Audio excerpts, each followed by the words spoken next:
It was the colored regiments, and they called some of them Buffalo Soldiers. Mm-hmm. But after they were allowed to have guns, it was when the Confederates was winning the war in the States. Right. So then they was in right across the bridge from Washington, D.C. And so the guy went into Lincoln's office and said, Mr. President, Mm-hmm. the Confederates are upon us. He said, oh my God, what are we going to do? So the only thing we can do is turn those niggas loose. Right. So that allowed them, the blacks who was just working as bearers and workers following the Union soldiers, they was allowed to have guns then. Mm-hmm. Because before that time, they didn't allow a black man to kill a white man.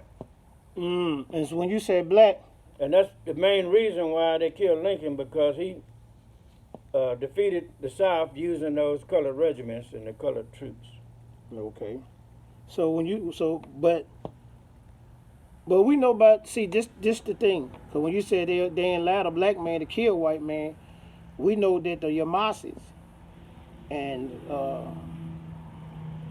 Shatta, we know many tribes over here were considered Negro. And we was like the War of 1812, right? We had a war with Andrew Jackson, so we was killing them. So I think that after the Yamasee War, Seminole War, they passed the Negro Law in the Carolinas, 1740? A lot of the wars were created due to the white man encroachment on Indian land, and they was doing slave raids. Mm-hmm. Now in the slave raids, they kill all the men, all the males over the age of 2 years old, and they take the women. They use them. When they first was coming over here, the killers and mercenaries, they had a deal with the crown, Mm-hmm. and the first thing they wanted was a woman. The first prize was a woman, an Indian woman. Mm-hmm. The second was pillage, whatever you could steal that they had then collected, the pretty stuff that they had then saved over the years and generations. Right. And the next thing they gave them was, after 4 years of service, they gave them land. During George Washington time, it was 650 acres. Mm. During Andrew Jackson time, it went down to 160 acres. Yeah, 160 acres. Yeah. So this is what they was giving, like, because we was trying to figure out how all of a sudden did these Europeans came in power is they came over here broke. Because they was giving The land. Europeans had guns. The people here had primitive weapons. You got to understand that. Yeah. They could stand back and shoot you, and next thing you know, you got a big hole in you, and you hit the ground. Yeah. It was no match for the bow and the arrow and none of those primitive weapons that the people in America had. Mm-hmm. And so when they obtained the gun, they was able to raid whole villages, and you had no defense. Right. It was no hand-to-hand combat Right. because they couldn't whoop they couldn't whoop the black Indians Right. physically. Yes.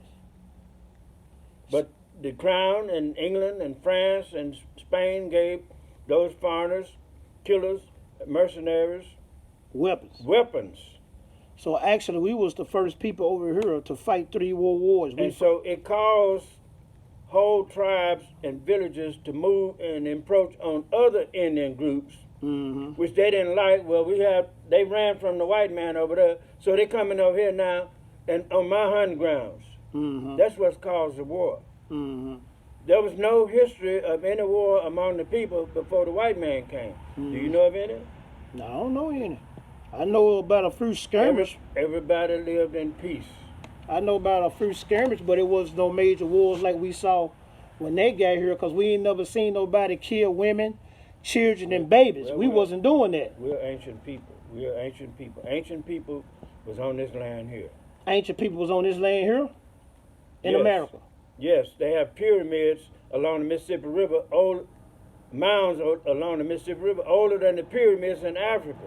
Yeah. So we not from Africa. The largest one is in Missouri, right off the Mississippi River. Yeah. That would be Cacokia. Now that you got different climates whereby a lot of stuff disintegrate because of the soil and the moisture on the lands, and we have dew. You don't have that dew in Egypt, so you don't have the corrosion. Mm-hmm. You can put a piece of iron on the ground and it'll go back to dirt. It'll go to rust. Right, they sure will. So with the water on there, and so the same thing happened with generations of artifacts that disintegrated in the ground. And then they mowed down a lot of our mounds. They mowed down a lot of our ancient mounds, like in Arkansas. It was so many mounds in Arkansas and even in the Mississippi Delta, they mowed the mounds down. They used the mounds to build the highways and to raise them up. Y'all heard that? Say it again. They used the highways. They used the mounds to build the highways to raise them above street level. To do construction, civil engineering. Yeah. So a lot of the highways, you're actually riding on mounds.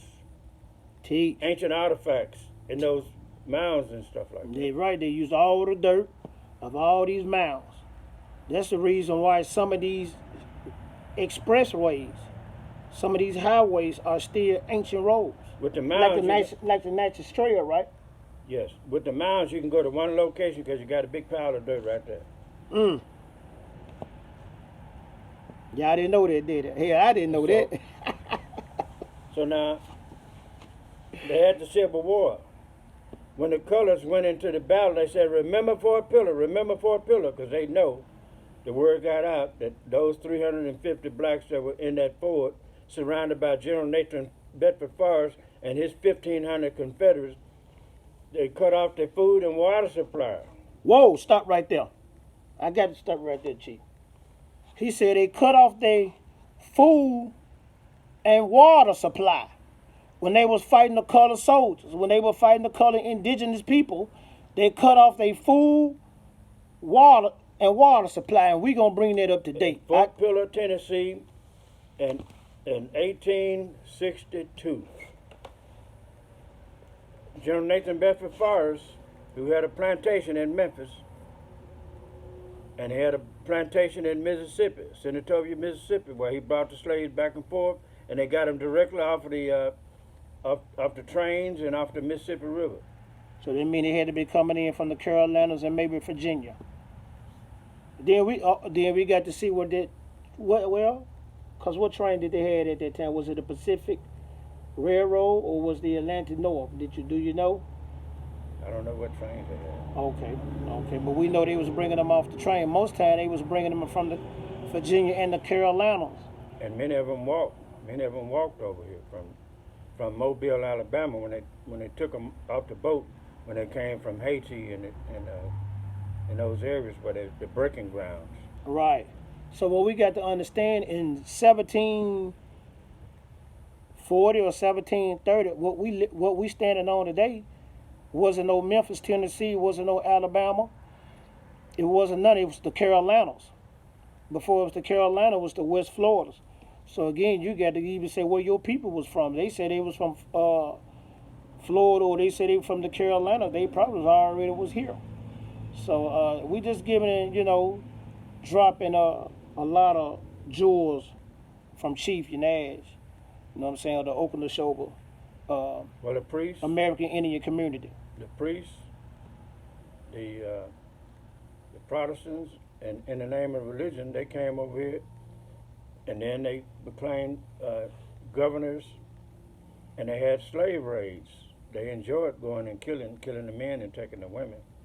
And the other women that was left over, they would sell them in the slave trade. So there are many historical documents that tell, how they did during that time. And it was all about money and exploitation and taking the women. Right. They could beat the women up. Why was the women so? They threatened to kill the other babies if they didn't do what they say. And now we all speak English. We're not from England. Yeah, we're not from England. Are we from Africa? And then a lot of Africans speak French. They're not Frenchmen. Right. Whole areas they speak, whole countries they speak French. And they not Frenchmen. So they was colonized too. They was colonized too. They was And colonized. then Andrew Jackson, and they had Gatling guns. They had cannonballs and they had Gatling guns. When they defeated the Creek Indians at the Battle of Horseshoe Bend, they had the Mongoloid, Chickasaws, and Cherokees to go behind the fort, the compound, and they shot cannonballs in there, and they started a fire. Mm. Then they brought in the Gatling guns, and they killed 900 to 1,000 warriors. And to count how many they killed, they cut their noses off and put them in a basket to count. So they lost count after they got to 1,000. Mm. And also those people who helped Andrew Jackson, he made them put dirt tails on. If you was an Indian and you was on the side of Andrew Jackson, you had to wear a dirt tail. A lot of people don't know that. Even with them noses. Count your nose, because why? You could tell an Indian nose from a European nose. So he made a deal with those Mongoloids and said, well, the white man is coming and I want to help y'all, so we're going to give y'all some land in Oklahoma. Many of them didn't go. But then they were forced out later with the soldiers. And so that began to happen in 1830s. But now, as the Civil War broke out, then they had the Treaty of 1866 says that you entitled to 160 acres of land. Now, who were they talking about? They wasn't talking about the Mongoloid Indians because they are already in Oklahoma. Right. They was talking to the colored regiments. They was trying to defeat the South, break the South, and the big plantation owners who was sitting on top of all the land. So in order to break the South and the Confederacy, they promised the Indians, which there was a lot of them, 160 acres of land. So now, everybody need to claim the Indian. Don't be afraid of the Indians. You're entitled to a portion of 160 acres of land that's in the Treaty of 1866. Is what they don't want you to know about it. It's broken down into 5 parts: Cherokee, Choctaw, Chickasaw, Seminole, and Creek. And they don't mean all the time the 5 civilized tribes. And that's where they mixed it up at when they talk about the 5 civilized tribes. It's called word play, and it's called trick knowledge, and that's what they use on our people, because a lot of our people still don't have the 160 acres of land. You didn't even have to go to Oklahoma. You have different generations by now, so right. You would have. And you didn't even have to go to Oklahoma.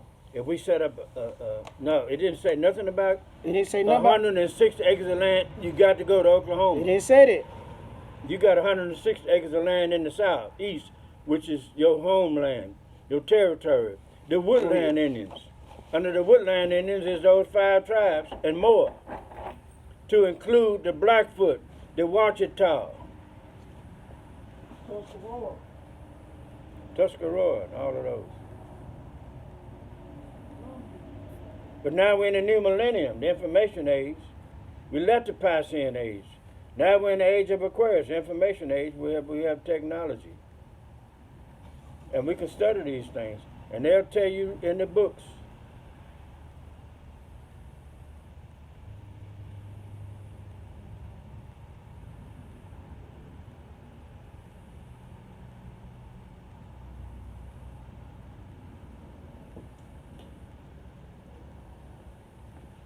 So family, we got to end this.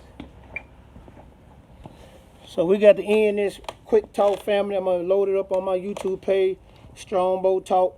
Y'all go back and y'all subscribe to the page.